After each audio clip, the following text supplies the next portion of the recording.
Hello friends, एक बार फिर स्वागत है आपका डिवाइन यूनिवर्स में। आज का हमारा टॉपिक है कोई भी टेक्निक डन करने के बाद उसे लेट को कैसे करें। जब भी हम कोई टेक्निक करते हैं तो उसको डन करने के बाद सबसे इम्पोर्टेंट बात जो होती है उसे लेट को करना ज़रूरी होता है। बहुत बार ये होता है कि हम अपनी टेक्निक को लेट को नहीं कर पाते हैं, जिसकी वजह से हमारी विश हम मैनिफेस्ट नहीं कर पाते हैं। ज़्यादातर लोगों की यही प्रॉब्लम होती है कि उन्हें लेट गो करने में बहुत प्रॉब्लम्स होती है। तो आज हम बात करेंगे कि लेट गो कैसे किया जाए। बहुत ही इजी है, बहुत ही सिंपल है। वीडियो को आप अंत तक ज़रूर देखिए ताकि आप एक एक चीज़ों को अच्छे से समझ पाए। जब भी आप टेक्निक करते हैं तो उसमें अपनी अफर्मेशंस देते हैं, आप विजुअलाइज करते हैं। आप कैसे करते हैं? प्रेजेंट टेंस में करते हैं। बहुत ध्यान से सुनिएगा, समझिए। और ऐसा एक्ट करते हैं और विजुअलाइज करते हैं हम कि वो हमारे पास चीज़ ऑलरेडी है। जब हम ऐसे अफर्मेशंस देते हैं तो हमारी जो विश होती है वो बहुत जल्दी मैनिफेस्ट होती है। क्यों? क्योंकि जब हम यूनिवर्स को उसके लिए थैंक यू बोलते हैं, जो चीज़ें हम चाहते हैं और हम उसको जब प्रेजेंट में लिखते हैं तो वो हमारी तरफ वो चीज़ें अट्रैक्ट होने लगती है। तो जब हमने समझिए ध्यान से, जब हमने हमारी विश को प्रेजेंट टेंस में लिखा, विजुअलाइज किया और हमने अपनी टेक्निक डन किया, तो वो तो लेट गो ऑलरेडी हो चुकी है ना। दिमाग से निकल जाना चाहिए। क्यों? क्योंकि वो ऑलरेडी हमारे पास है। यदि हमारे मन में विश्वास रहेगा कि ये हमारे पास है ऑलरेडी, तो हम उस चीज़ के पीछे क्यों भागेंगे। जब कोई चीज़ हमारे पास होती है तो हम उसके बारे में सोचते हैं। यदि आपको मान लो कोई फ़ोन चाहिए, आपने उसे ख़रीद लिया या आपको पता है कि आपके पास है, तो आप उसके बारे में क्यों सोचेंगे?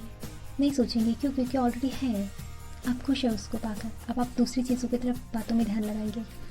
छोटे से एग्जांपल से समझ लीजिए आप। तो वैसे आपके विश जो हैं, जब आप उसे मैनिफेस्ट करते हैं, प्रेजेंट टेंस में बोलते हैं, तो आप अगर ऐसा समझ लेंगे कि ऑलरेडी है मेरे पास, ये है मेरे पास। जब आप ऐसा महसूस कर लेंगे, वैसा ही एक्ट करने लगेंगे, तो ऑलरेडी आपका जो टेक्निक है वो लेट को हो चुका है। सोचिए, तो आप ये सोचिए कि मेरे पास है, मेरी विश मैनिफेस्ट हो चुकी है। तो आपकी जो टेक्निक है उसको डन करने के बाद लेट को करने में आपको बहुत ही ईजी होगा। दूसरी चीज़ ये है कि जब आप अपनी टेक्निक को डन करते हैं तो उसे डन हुई तो उसे यूनिवर्स के हाथों में सौंप दीजिए। जब आपने विश किया और जब आप यूनिवर्स के हाथों में अपनी विश को सौंप दिया, तो वो जो यूनिवर्स है, वो जो ईश्वर है, अब उनके हाथों में वो जा चुकी है। तो सोच लीजिए कि वो आपकी मैनिफेस्ट हो चुकी है। जब तक आपके अंदर विश्वास नहीं रहेगा, जब तक आपको यूनिवर्स पर ट्रस्ट नहीं रहेगा, तब तक आप लेट गो नहीं कर सकते।